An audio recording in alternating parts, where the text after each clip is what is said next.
At the Super7 Conan the Barbarian's Ultimates, Thorgrim, Rexor and Thulsa Doom. Start off with Thulsa Doom here. Now I've given him the sword that comes with Rexor, which is the sword that was stolen from Conan's father, because Thulsa Doom didn't come with a sword and I feel like he needed one, he just came with a few knives. Right, now for articulation, the arms will go out to the side, the shoulder pads don't get in the way at all, they're nice and soft. There's a swivel at the top of the bicep.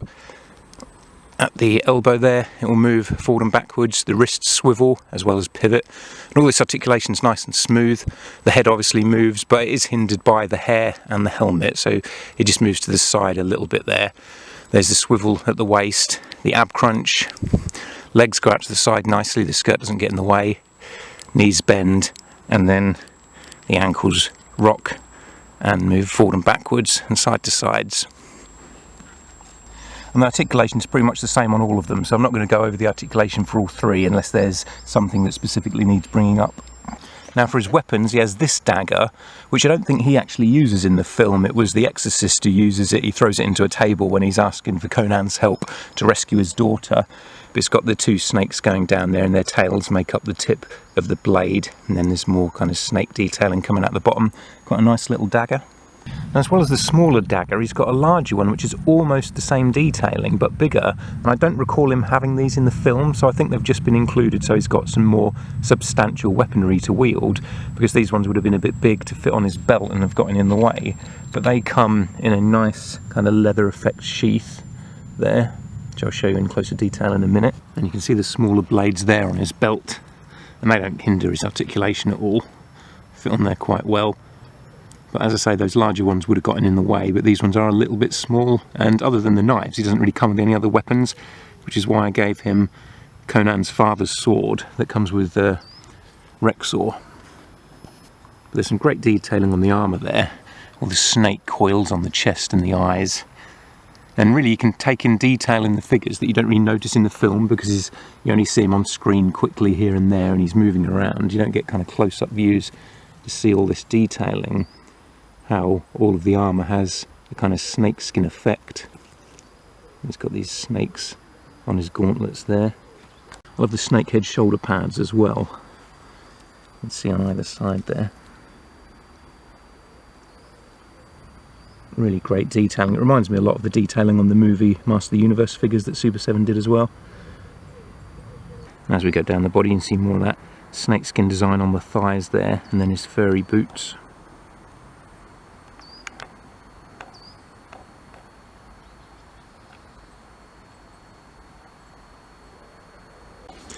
Great looking helmet, quite similar to Mumra's helmet from Thundercats.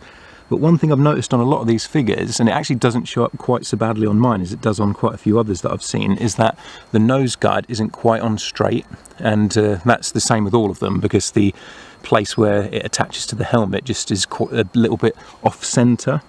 Now as I say, on mine it doesn't look too bad, especially through the viewfinder here, but I've seen some other people's that really look bad, really look wonky. I guess I was kind of lucky with mine. You can barely tell to look at it there.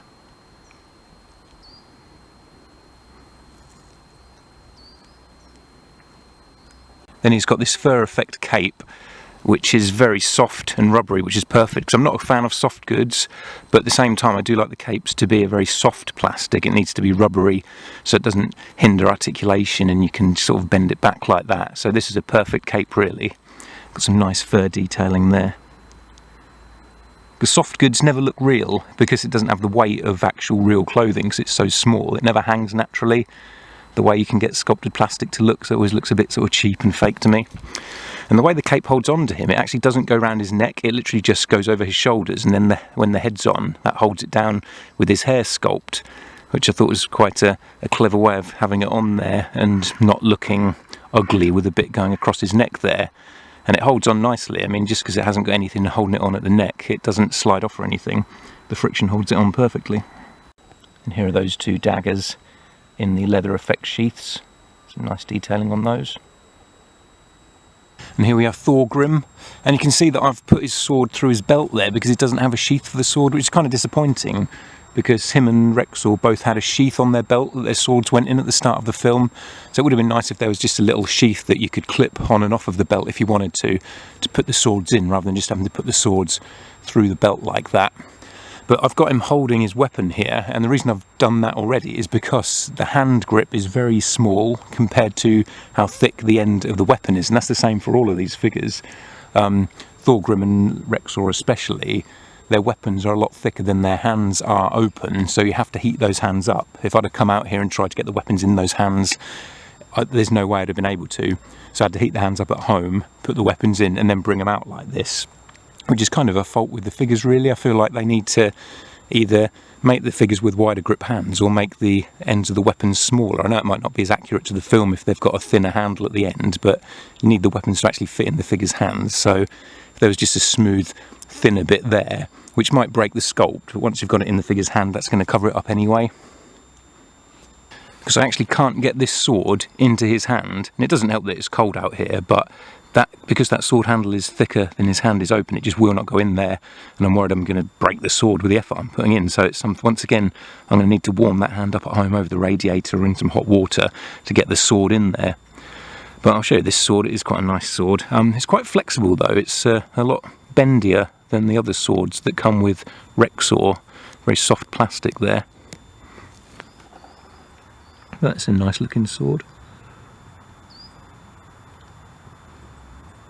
I do like that he and Rexor both come with swords as well as their primary weapons. I think they're both more well known for the hammer and the axe, but it's still nice they have a sword each as well.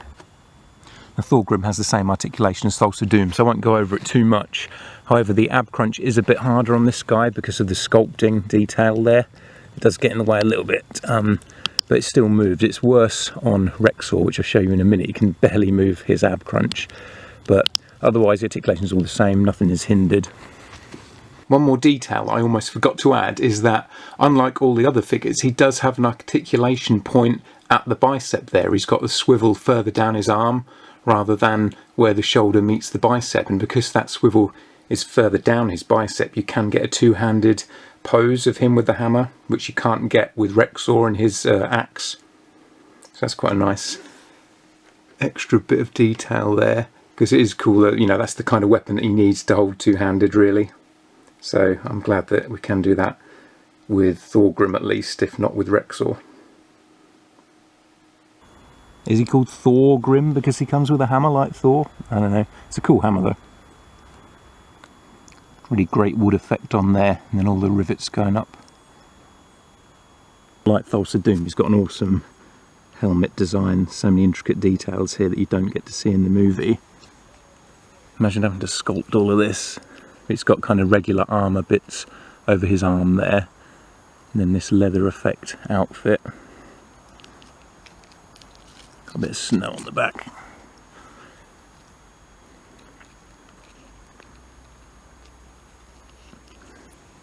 And then going down, if you look in here, he's got these kind of slits on his inner thigh, on his trousers.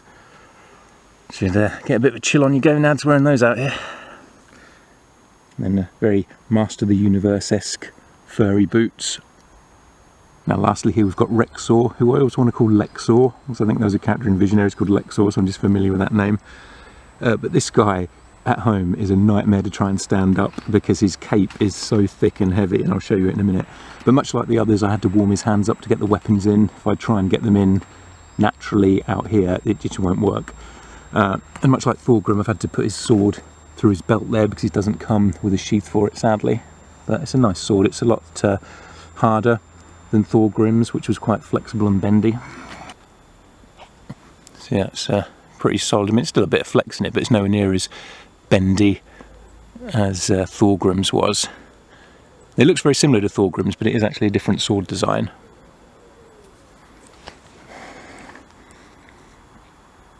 Look at the two together there. Of course, his main weapon is the double-headed axe. You can't get in both hands to have a kind of two-handed hold on it, which is a shame.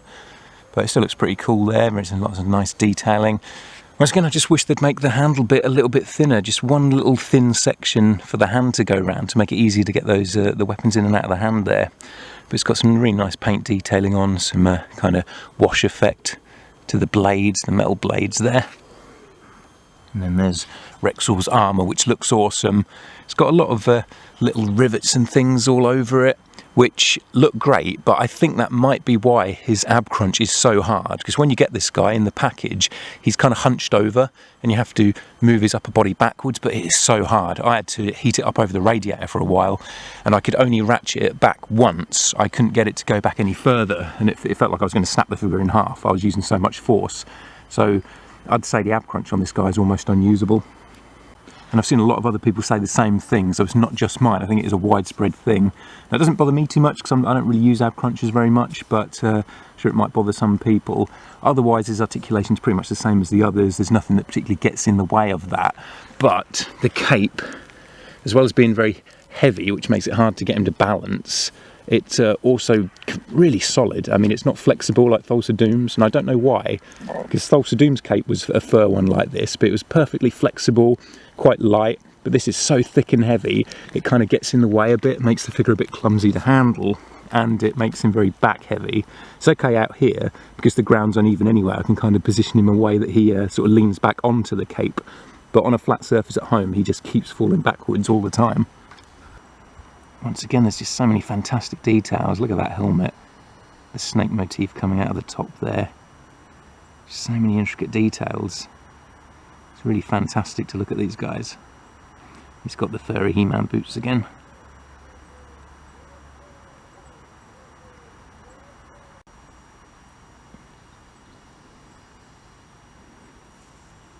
Snake gauntlets, much like Thulsa Doom's. Now, something that's literally just happened, when I went to turn his head, the hair caught on this little detail on the cape and it made it pop out. Now that should be glued in there. It's a little kind of animal skull. So I'm going to have to glue that back in when I get home, but that's something to watch out for when you try and move his head, because the hair just caught on it, because I went to twist his head that way and it just made that completely pop out.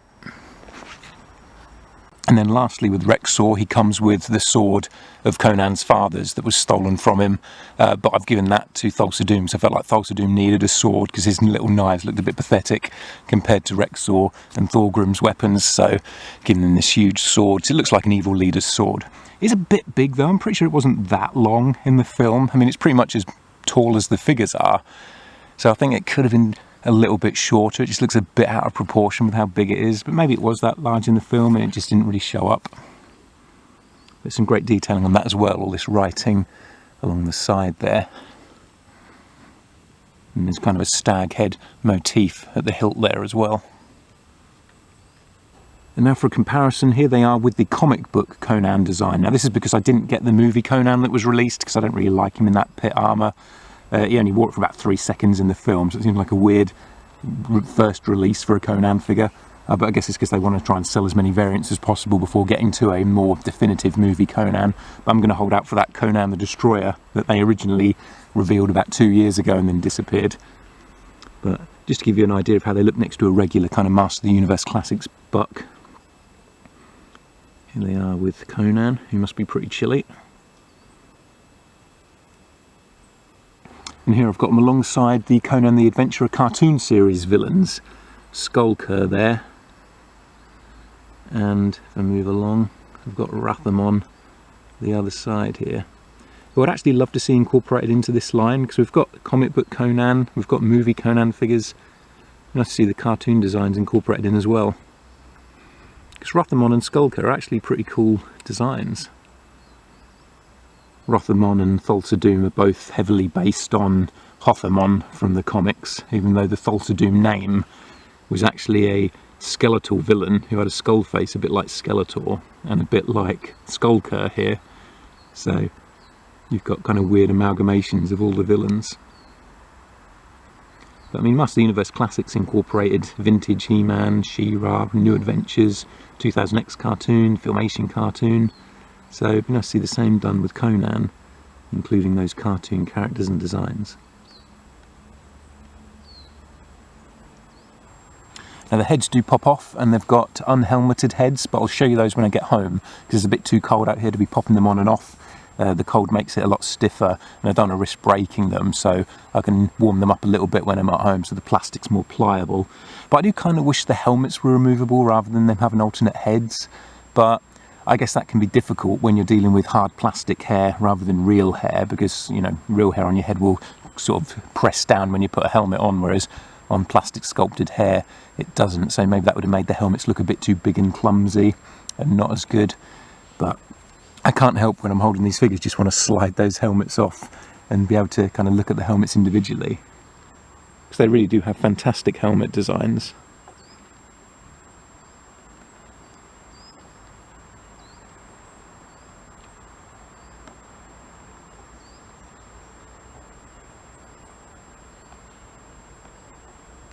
And here they are with their helmetless heads on, and it's no fault of the figures that I had to bring them home to change the heads. It's just the cold outside made the plastic so hard it was very difficult to pop them on and off, and I didn't want to risk breaking them. But I've also taken the capes off of Rexor and Thulsa Doom, so you can see what they look like without their capes on. And the face sculpts look really accurate. From what I've seen of Conan, he's got a bit of a plasticky look about his face, and it almost looks like he's melting a bit. It's one of the reasons why I didn't get him, as well as not liking the outfit. But these three all look really good. I'd say Thorgrim's probably the least accurate, but he still looks pretty good. It's just slightly off. But Rexor and Thulsa Doom look spot on. Now at the start of the film, as well as having his sword on a sheath on that side of his belt, he also has a knife tucked under his belt on this side. So I thought that would be a good use for one of the spare knives that comes with Thulsa Doom. Even though the knife in the film is a different sculpt to that, still quite handy that that does fit in there. So you can make use of these spare weapons that come with different figures. Thulsa Doom and his epic fringe. When I got home I put the movie on just to check the outfits and do a bit of comparison, and that sword is definitely smaller in the film. In the movie it's about the same size as Thorgrim's sword, so I don't know why they've made it quite so big, because it looks a bit too big and clumsy and unwieldy. If they'd have made it smaller so it was the same size as it is in the film, it would probably have fit in his hand better as well, because it'd have a bit of a smaller handle. So there wouldn't be so many problems having to really pry those hands open, sort of heat them up and pry them open to get the sword in. There's the back of the boxes. They've all got this kind of leather effect cardboard which looks really nice, and you can see each one has a different weapon printed on the back. They're not exactly the same. They've got basically the sword for each figure and the fangs of the serpent dagger, and then if you turn them round they've all got that Conan the Barbarian logo on the front there and the name of the figure at the bottom, and then you just slide this bit off at the top, and then they all pretty much look the same once you've taken that off. You just Conan the Barbarian at the bottom, the name of the figure displays quite nicely in there, and then you get a little bio for all of them as well on the back there. So you've got Thulsa Doom's, Rexor, and it's quite nice getting a little bit more information about these characters.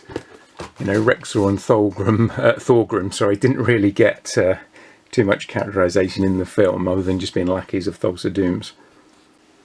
So for anyone who wants to read up on these, I'll just put them on quickly and you can pause it and give it a read if you want to. So Thorgrim, Rexor,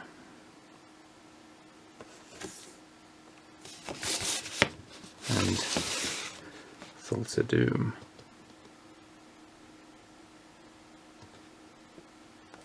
So thanks for joining me for this look at Thulsa Doom and his minions, Rexor and Thorgrim. Really great figures, especially if you're a fan of Conan, obviously. But even if you're not, even if you just collected Master Universe classics and that, I think these would fit in quite well with them and the movie Master Universe line. So many great details on them. So thanks for watching everybody, and I'll catch you in the next video.